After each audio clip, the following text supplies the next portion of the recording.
como lo decía Connie, mi nombre es Fanny Lucía Lozada. Creo que ustedes ya me han visto uno que otro día por aquí. Pues varias cosas. La primera es que, aparte de lo que Connie ya les mencionó, soy miembro de la Red de Mujeres con Discapacidad Visual de la Nación, soy miembro de la Red de Estudiantes Discapacidad Colombia, formadora del Instituto Distrital de la Participación y Acción Comunal, y hago parte de la Fundación Avanza. Hoy es un gusto que Diana Caro nos está acompañando, realmente, porque son varias cosas las que vamos a poder dialogar. Esto va a ser un diálogo mediado por esas co-construcciones que hemos logrado hacer, y bueno, esperamos que poder dialogar también con ustedes. Hola, buenas tardes a todos. Le agradezco, Fanny, por la invitación, y bueno, pues ya me presentaron y espero poder aportarles más de lo que ya les han aportado en esta escuela internacional.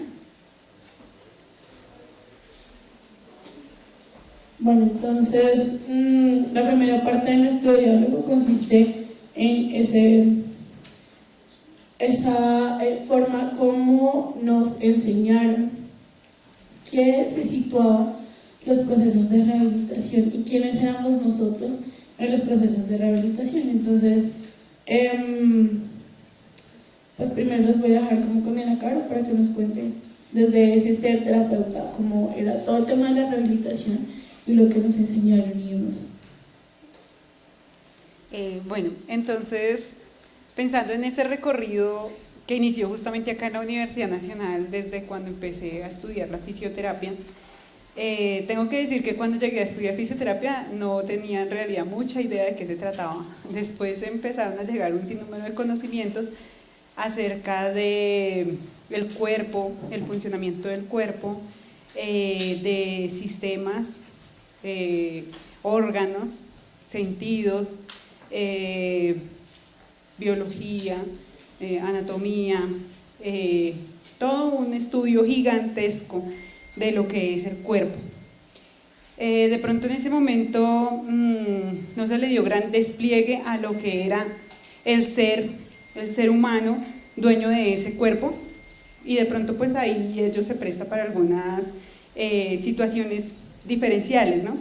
Entonces pues viene uno como una persona a estudiar un cuerpo, no a una persona sino a un cuerpo, y es un cuerpo que en algún momento o en cierta medida necesita algún tipo de normalización, ¿cierto? Entonces estamos las personas que ejercemos una labor, una profesión, y están las personas que necesitan de nosotros. Entonces, en esta medida se entendió la rehabilitación como la atención a una persona que trae un cuerpo para que yo trabaje sobre ese cuerpo y le dé como ciertas herramientas, ciertas formas, ciertas medidas para que alcance o un estándar normal que ya tenía o un estándar más o menos parecido al normal, que vendría siendo el que tenemos o el que tendría yo en mi posición como profesional de la rehabilitación.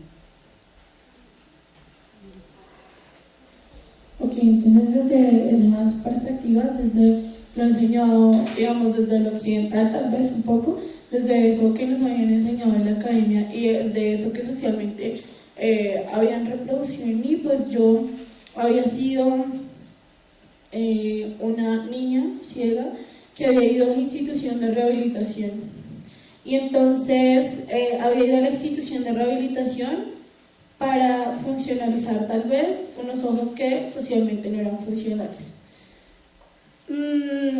Pasa el tiempo y bueno, ya dejo de ir a la institución de rehabilitación, pero una vez termino todo como el bachillerato y demás, entonces yo nuevamente el tema de la rehabilitación.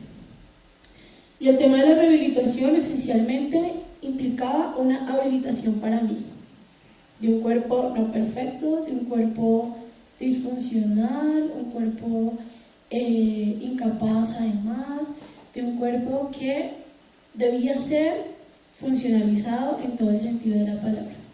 Y eso para mí implicaba entonces,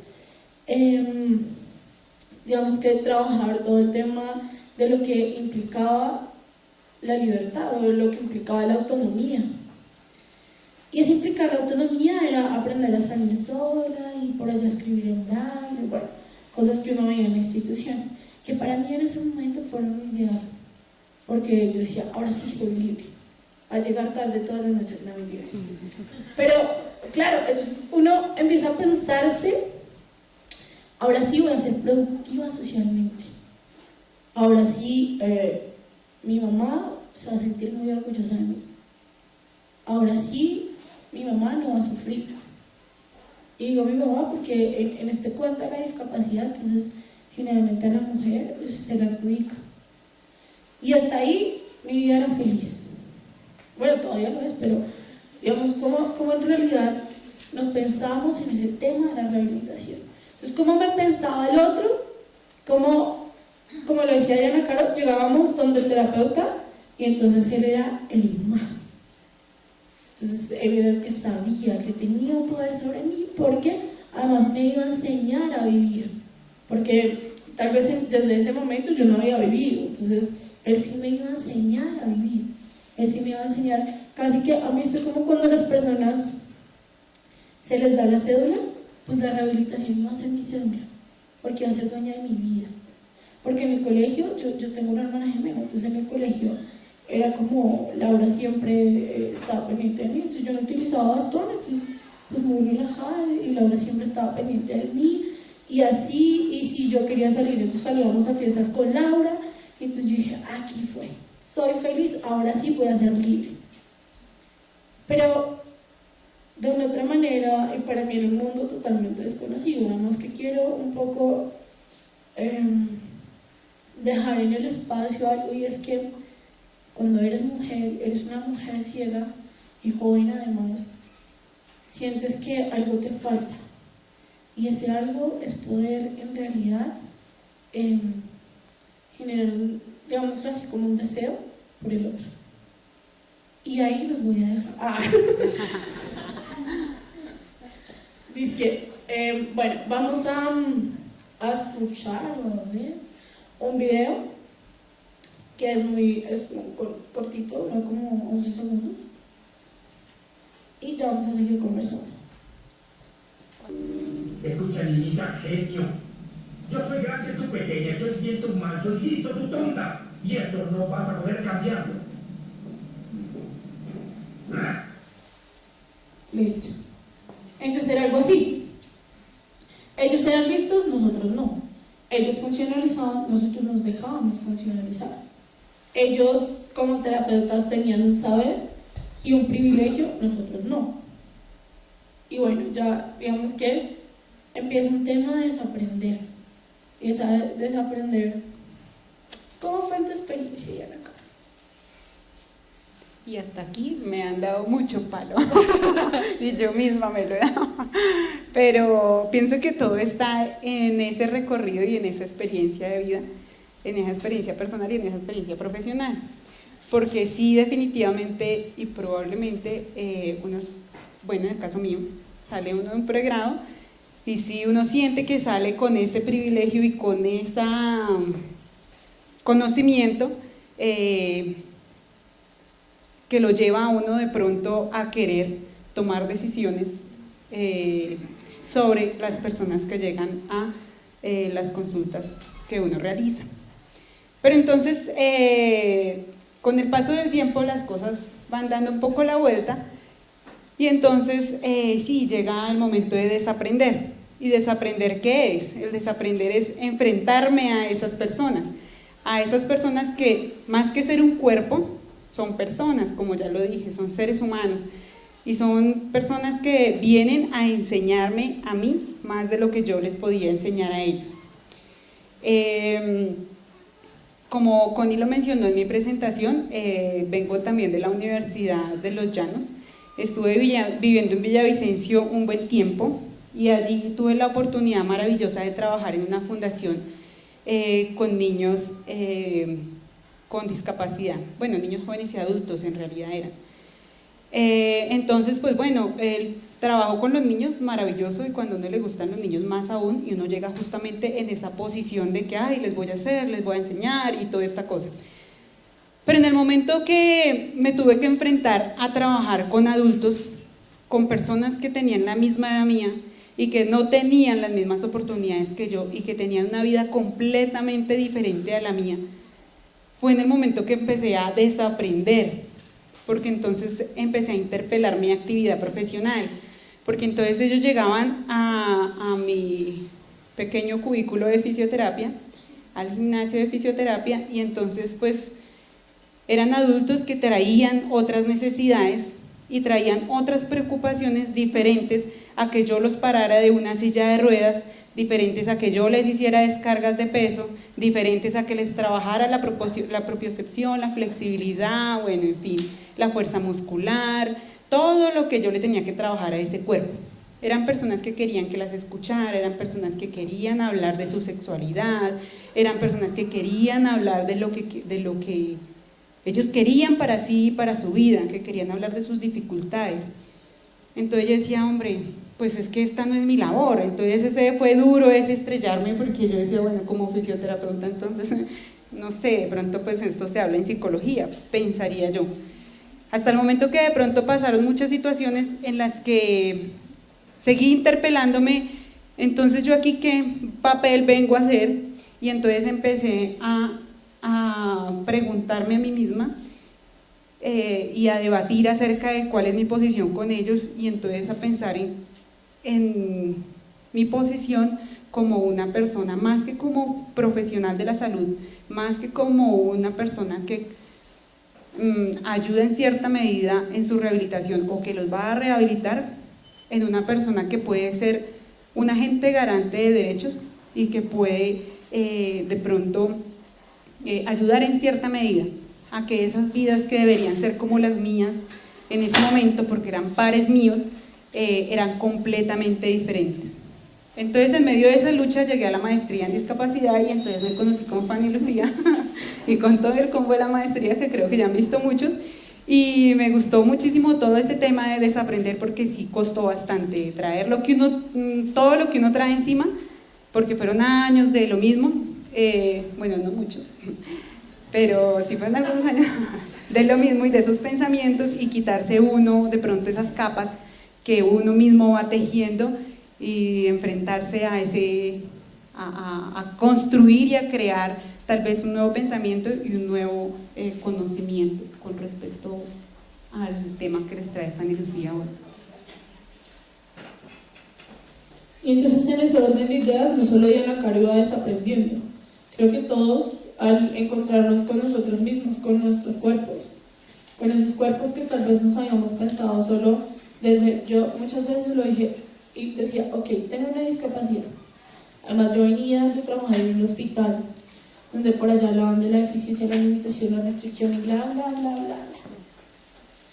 Claro, yo venía súper trazada por un tema biológico y empezar a darme cuenta cómo en realidad yo misma no me conocía, cómo ese discurso que el otro había hecho sobre mí, pues yo lo seguía leyendo y además lo entendía de esa forma.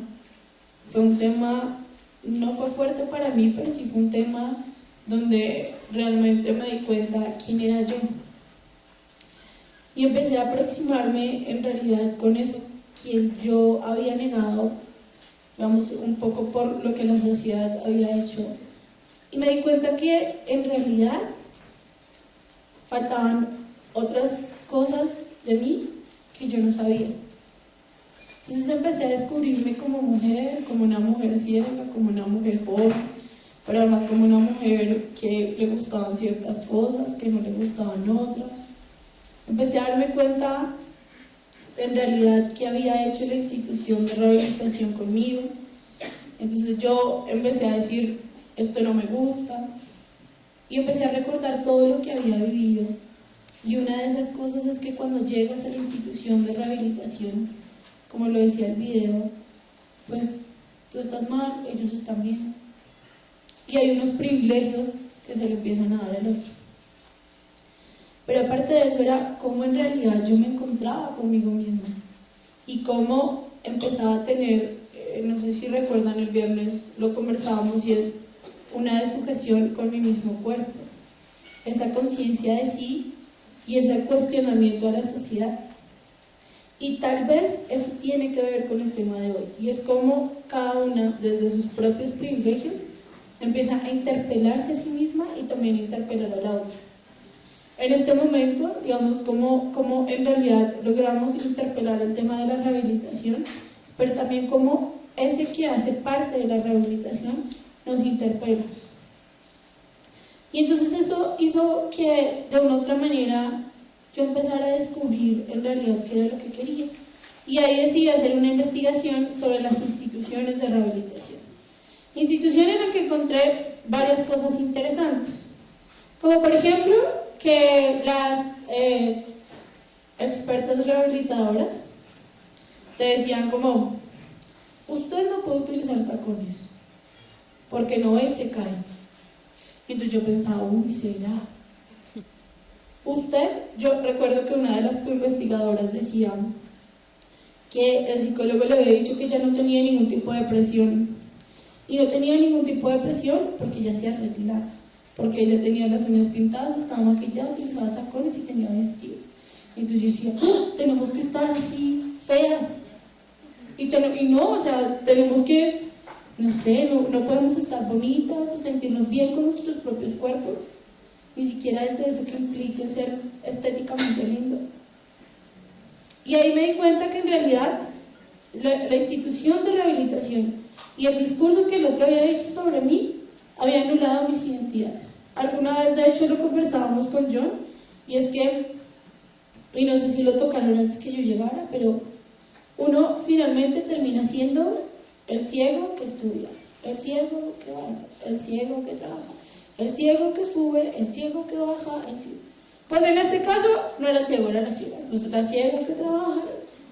Pero entonces uno dice, espera, porque ¿y en dónde me ubico yo? ¿Y en dónde estoy yo? ¿Y cuál es ese privilegio del que hablamos? Entonces empecé a darme cuenta que lo que la institución de rehabilitación había hecho en mí, pues no me gustaba. Y empecé a interpelar, y cuando hablaba con las investigadoras y con los coinvestigadores me daba cuenta que realmente era un tema complejo. Y cuando les preguntaba qué era ese tema de sus cuerpos, había un silencio. Y el silencio también hablaba. Y quería decir, ni siquiera pensaba que ese es todo el cuerpo. Pero también cuando les preguntaba qué era lo mejor de la rehabilitación, habían dicho que ser libres. Parece ser libres como poder salir solos. ¿Y qué era lo que había generado la rehabilitación? Es que nos ponían a hacer escobas. Entonces había una cosa que se llamaba por allá, es que unidad productiva. Hágame el favor. Unidad productiva. Entonces uno llegaba a la unidad productiva y es que hacer escobas. Pues yo la verdad no terminé ni una.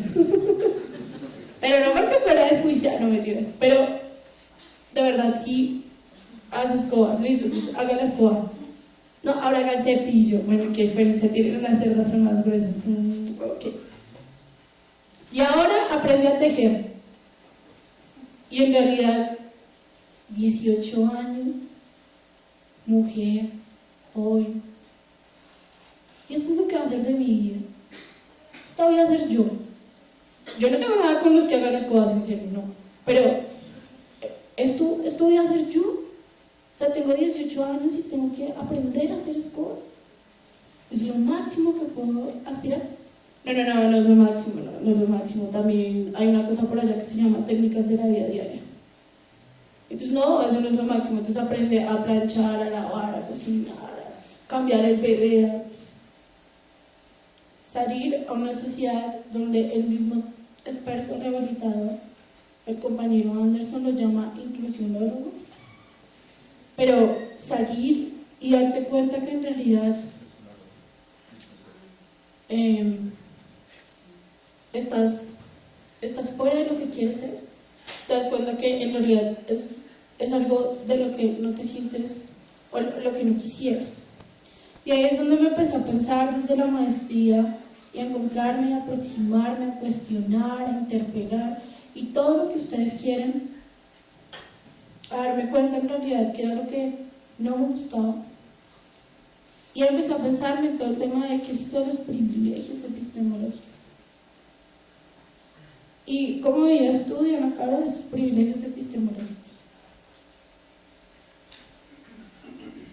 Bueno, pues cuando empecé la fase de desaprender, yo escuchaba a Fanny Lucía y a mis otros compañeros de la maestría, y entonces ya uno se iba sintiendo como mal con respecto a lo que traía, ¿no? Yo decía, bueno, y entonces todo lo he venido haciendo mal hasta ahorita. ¿Qué hacemos? Pero entonces, al momento de sentarnos en unos diálogos así bastante efusivos y adentrados con la señorita Fanny Lucía, hemos descubierto que sí, cada uno desde su situación tiene ciertos privilegios, y son los privilegios que le da a uno no solamente el conocimiento. De pronto en algún momento llegué a sentir que tenía ese privilegio como de poder, más que epistemológico, ya como de poder sobre las personas que llegaban a una consulta, pudo haber sido, pero entonces esos privilegios epistemológicos, y empezamos a encontrar con Fanny Lucía unos puntos congruentes en los que encontrábamos nuestros discursos, y era en la posición del ser mujer. Entonces yo como mujer tengo una vida, tengo unas vivencias y tengo unos privilegios, y además el ser mujer de una familia de clase media de Bogotá también me da y me genera esos privilegios, y entonces era ahí donde seguíamos encontrando esos puntos que seguían como enlazando como la historia, digamos, que hemos venido construyendo con Fanny Lucía, y desde ahí estos privilegios.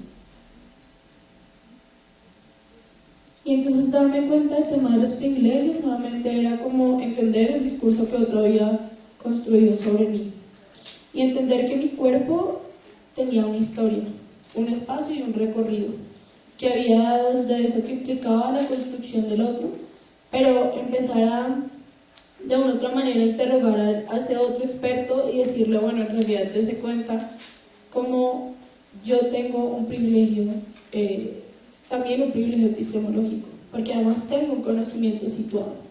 Y eso implica que usted también deba bajarse de ese privilegio que socialmente se le adjudica. Un poco lo que Diana Caro mencionaba es totalmente cierto, como en realidad un terapeuta empieza a pensarse que no tiene una única verdad, y que no es ese ser supremo que tiene como la potestad de hablar sobre nosotros, de pensar por nosotros.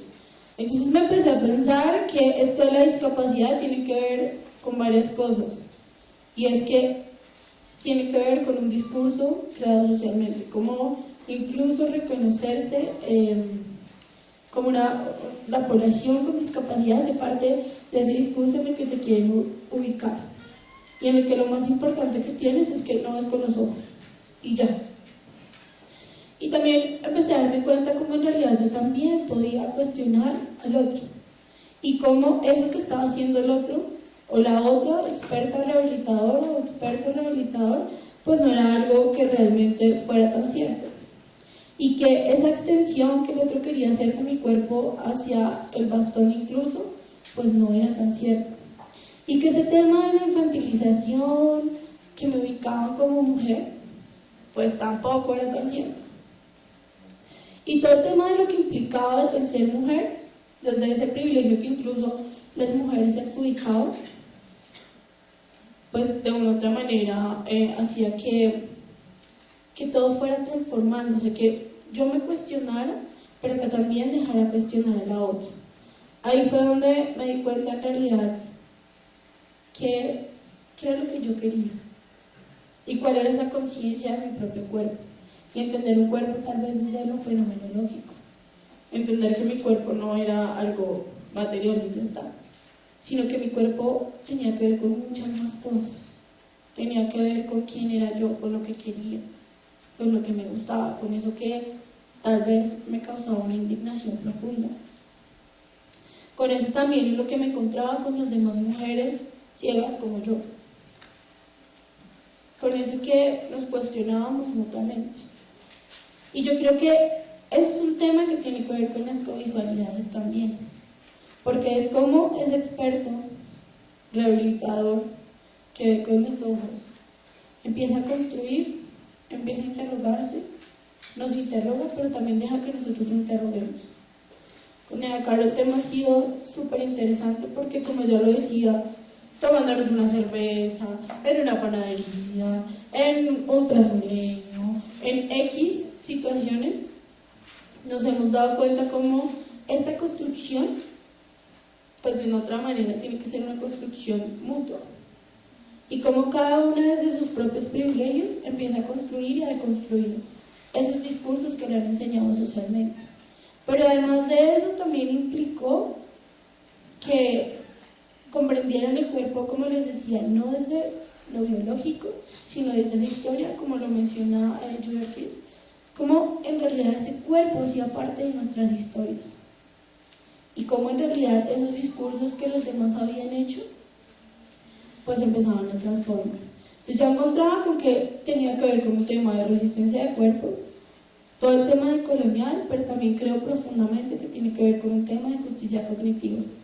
Y es que muchas veces para quienes vivimos una discapacidad, para quienes somos ciegos mejor, porque lo es del conocimiento situado y es nosotros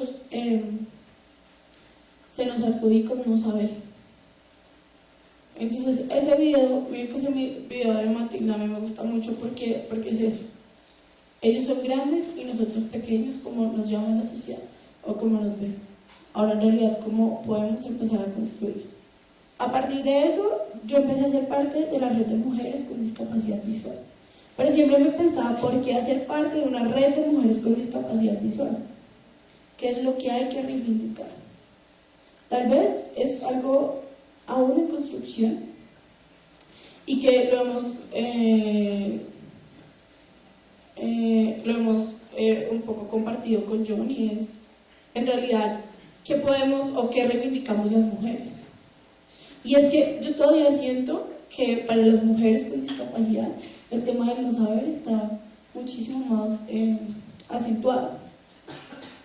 Y aparte de eso hay un tema de reivindicación, y es cómo en realidad nuestros cuerpos siguen siendo unos cuerpos no deseados, pero unos cuerpos no deseados ni siquiera para nosotros mismos, sino que en realidad buscamos la aceptación del otro, de ese otro hombre blanco,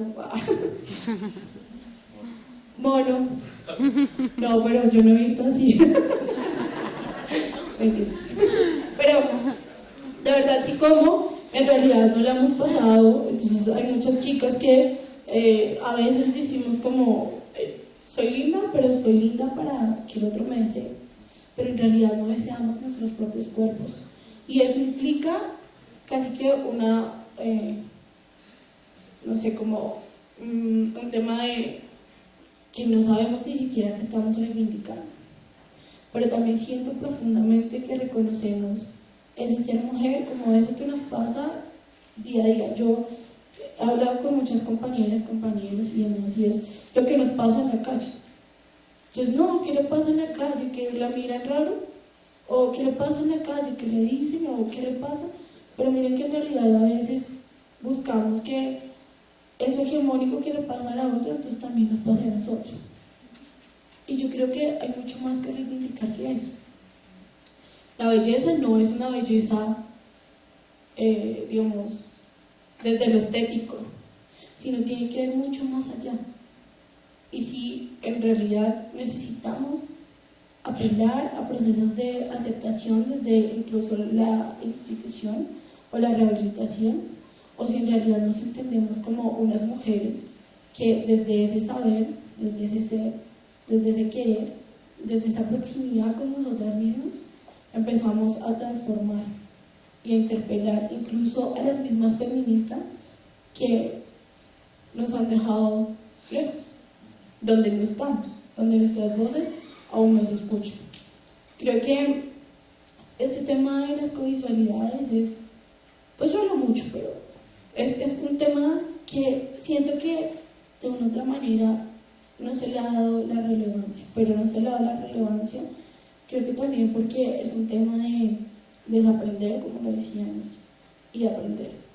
Alguna vez hablaba con Ana Ginette sobre el tema de las covisualidades y ella me decía cómo en realidad incluso para las mujeres aspectos tales como la masturbación, el ser mamá y tener una nueva pareja y demás, era una construcción social que a veces te ubicaba en, digamos, en un tema de, ¿cómo decirlo? Como en un tema de no aceptación y terminabas justificando. Entonces ya me decía alguna vez, dése cuenta cómo para los hombres sí es permitido temas como reconocer su cuerpo, encontrarse con el mismo, el tema de la masturbación, sin importar que sea o no sea cierto. Y mire cómo para las mujeres no. Son cosas que uno se va pensando.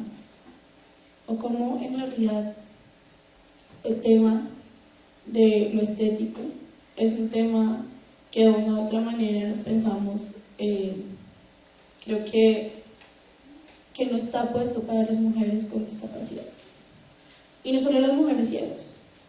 Alguna vez tenía una discusión con alguien muy cercano y me decía, yo no estoy de acuerdo con que las mujeres con discapacidad cognitiva o intelectual tengan hijos.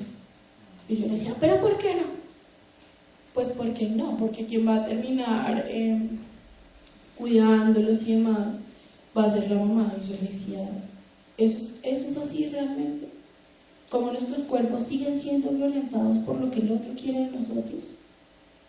Entonces me decía, ¿pero por qué traer a un niño a sufrir?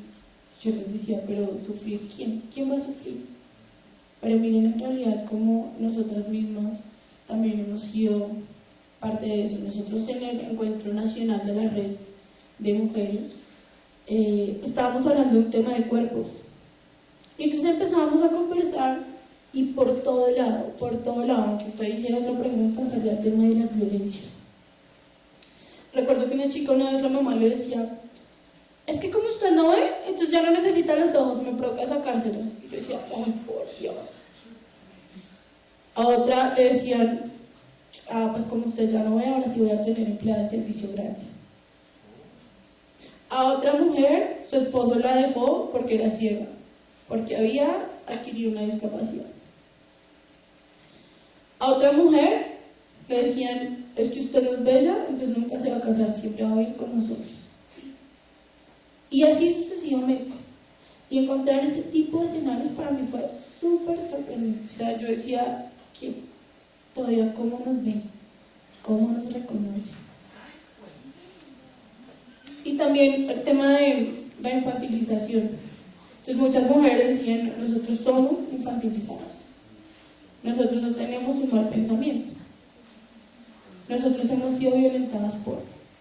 Yo creo que más allá de muchas cosas tiene que ver con ese tema. Y también es cómo en realidad nos encontramos socialmente con otros sentidos.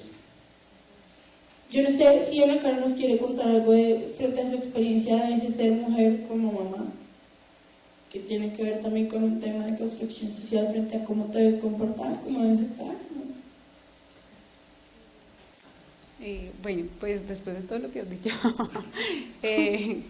estaba recapitulando de muchísimas cosas y de pronto sí esa reivindicación que tal vez todos llevamos para realizar de una o de otra forma y pensando en todos los paradigmas que se van quebrando cuando uno va desaprendiendo y reaprendiendo y pensando en tantos mitos que aún existen y en tantas construcciones sociales, como dice Fanny Lucía, y en todas esas construcciones a las que uno se enfrenta a diario. Entonces uno como mujer también se enfrenta a diario a muchas construcciones sociales, valga la redundancia, y se acentúan en determinadas situaciones o en determinados momentos. Entonces yo vine a comprender mucho de todo lo que se hablaba en la maestría y de todo lo que hablaba Fanny Lucía, porque siempre ha hablado mucho, entonces lo vine a comprender al momento en el que llevé a cabo mi proceso de maternidad. Es el momento en el que, como diría Guillermo Rodríguez, pasa uno a tener un cuerpo público, a tener un cuerpo, de tener un cuerpo privado a tener un cuerpo público. Entonces, como estoy en embarazo, entonces todo el mundo me puede tocar, todo el mundo llega directo a la barriga, todo el mundo le prohíbe a uno cosas. ¿Por qué se sienta así? ¿Por qué se puso tan apretado? Me hace el favor y se quita esos anillos, me dijo alguna vez un doctor, una doctora. O sea, entonces pasa uno a ser un personaje público sin ser famoso. Entonces, bueno, son construcciones sociales. ¿Cómo se tiene que comportar? De pronto, si hay un escenario violento, tal vez es el escenario de la obstetricia. Entonces, ¿cómo me comporto yo en el momento del parto? ¿Sí? Cómo mi autonomía, mi toma de decisiones queda completamente subyugada a lo que esas otras personas que vendrían a estar justamente en ese lugar de dominio y de poder me dicen que tengo que hacer, con la firme convicción de que la persona más interesada en que salga bien es la mamá. Eso es algo que no me puede dudar. Pero entonces ese privilegio que tienen estas personas son los que lo llevan a uno y le indican qué es lo que debe hacer. Y cuando nace el bebé, pues no, definitivamente si hay alguien que queda anulado en el momento de un posparto, es una madre. Entonces ya todo está alrededor del niño o de la niña y entonces ya esas construcciones sociales tienen por obligación que ser parte de uno y de su vida. Y pasan a ocupar espacios y a angostarle a uno su posición como mujer. Entonces, cuando ya va pasando el tiempo, ya uno empieza como a decir, oiga, pero sí, es hermoso, es maravilloso, ser mamá es, mejor dicho, lo máximo, pero también sigo siendo mujer, también sigo siendo una persona que tiene un cuerpo, también sigo siendo una persona que quiere sentir, que quiere vivir, y ahí es donde empieza uno a hacer esas reivindicaciones y a redescubrirse y a redescubrir como la mirada de las otras personas y a luchar contra esas construcciones sociales. Entonces ahí también empieza uno a comprender mucho de todo el discurso del que se ha venido hablando, o el que ha venido hablando en este momento Fanny Lucía, me imagino que el que ha hablado a lo largo de toda la escuela. Y es el respetar, valorar, reconocer ese pensamiento de las otras personas, esas capacidades, todo el paquete que viene con un ser humano, no solamente el que está aquí sentado y que debería sentarse bien, o que no debería comer así, o que no más que chicle, o bueno, en fin, sino de esa persona, qué puedo aprender, qué me puede aportar, y yo también qué le puedo aportar. Es una construcción continua. ¿Cómo me observa y cómo lo observo? ¿Y qué podemos construir?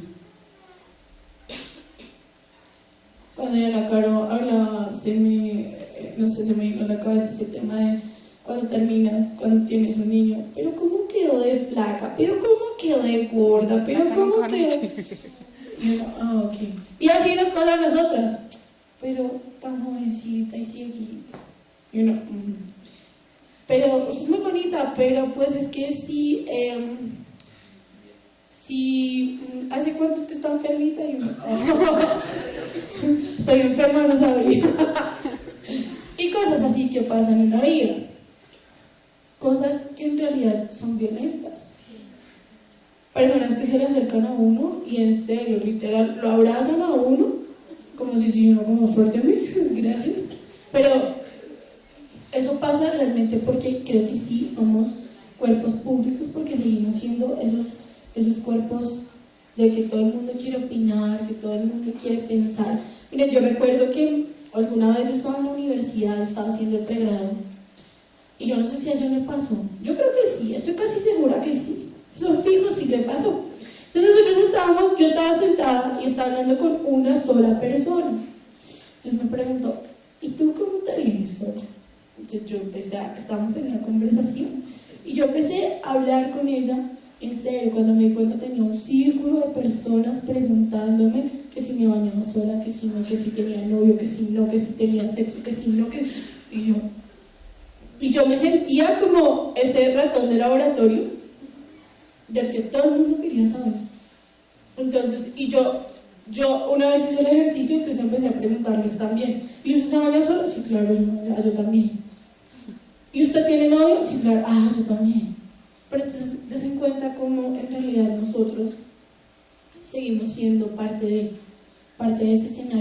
construido por otros y parte también de eso que el otro quiere saber, que genera tanta curiosidad. Y sigue generando curiosidad porque tal vez lo público no es tan público y nosotros seguimos siendo parte de eso privado. Eso privado que cuando sale al público, entonces genera curiosidad.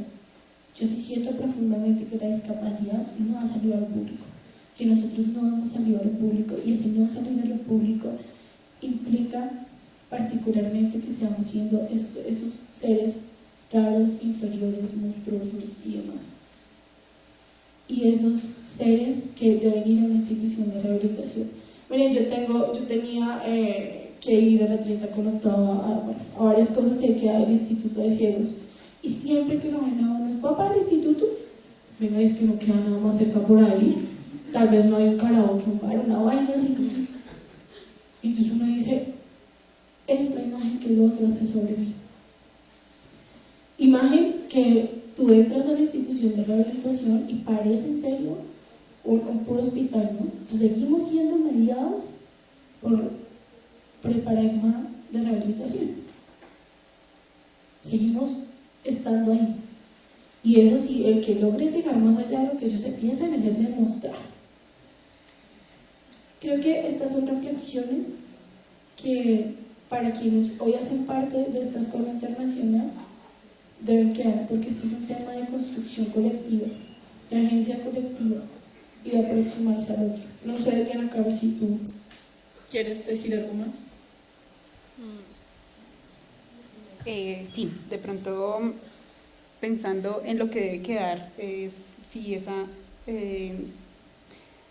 ese interpelarnos acerca del otro, y es pensar también acerca de esos privilegios que nosotros tenemos, pero de cómo también podemos utilizarlos en pro de las otras personas que de pronto no están en la misma situación. Entonces estaba recordando uno de los casos de mi tesis, y era de una mujer que tenía la misma edad mía, con una discapacidad física, a la que se le atribuyó una discapacidad cognitiva, pero se le atribuyó secundario a que no tuvo acceso a un sistema educativo. ¿Y por qué no tuvo acceso a un sistema educativo? Porque su red familiar consideró que no lo necesitaba, ¿sí? Entonces, en este punto, pues, quienes dominaron sobre ella fue su núcleo primario, familiar, y de allí en adelante fueron transformando su vida hacia lo que hablaba Fanny Lucía, que fue una infantilización eterna, una vida que yo podría decir de una forma tal vez atrevida, pero no sé, una vida, digamos, desperdiciada, porque ella quería hacer muchísimas cosas, porque no se le permitió, porque no hubo quien pudiese como orientar, de pronto no a ella, sino a sus familiares, en situaciones o cosas tan ciertas como ella qué podía hacer, no en términos de del quehacer, sino de a lo que podía acceder. Entonces todo se quedó en una mirada rehabilitadora, todo se quedó en que tenía que estar en esos centros de rehabilitación. Pero entonces cuando yo me la encontré a ella con 30 años en un instituto de rehabilitación, yo decía, bueno, ¿y a dónde llegamos? O sea, pues bueno, tal vez no le hice esa pregunta a ella porque no me sentí capaz, pero yo sí me preguntaba y decía, bueno, sí fue realidad, sí valió la pena. 30 años en una institución de rehabilitación, igual está en una silla de ruedas con un movimiento bastante restringido y con una discapacidad cognitiva adjudicada. ¿Valió la pena sí pensarse únicamente desde una mirada médico-rehabilitadora? ¿Y vale la pena seguir por esa misma línea cuando uno de pronto podría facilitar en cierta medida otros escenarios u otros panoramas para personas que están en una situación como esta? Y de pronto ahí sí me puedo poner un poco desde la posición de la que habla Anderson, que es la del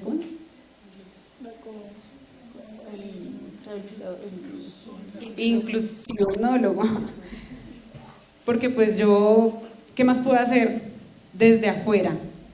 ¿Sí? Fue lo que me trajo acá y es lo que me sigue aún todavía dando vueltas en la cabeza, y bueno, de pronto todos estos diálogos, todas estas conversaciones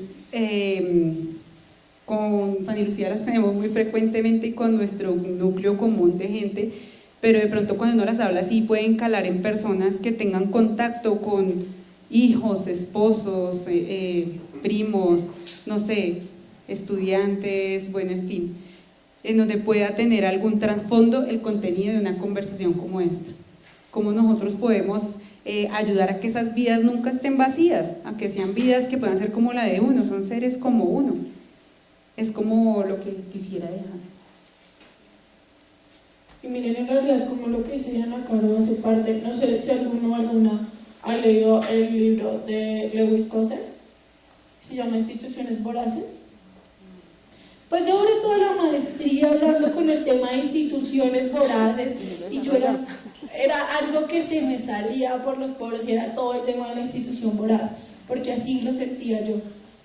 Y es como la iglesia, las instituciones de rehabilitación y la misma sociedad han convertido muchas veces este discurso de la discapacidad en una voracidad que nosotros hemos condescendido, pero que también de una u otra manera, a partir de esa conciencia de C.D. Anderson, empezamos a interpelar y empezamos a provocar unas nuevas resistencias, no solo en nosotros, sino también en esos que dice Anderson, el otro Anderson, que no me acuerdo el apellido, pero que está aquí, no, el otro Anderson, Gómez, dice cómo en realidad el tema de interactuar con el otro es un tema que de una u otra manera también interpela a ese otro.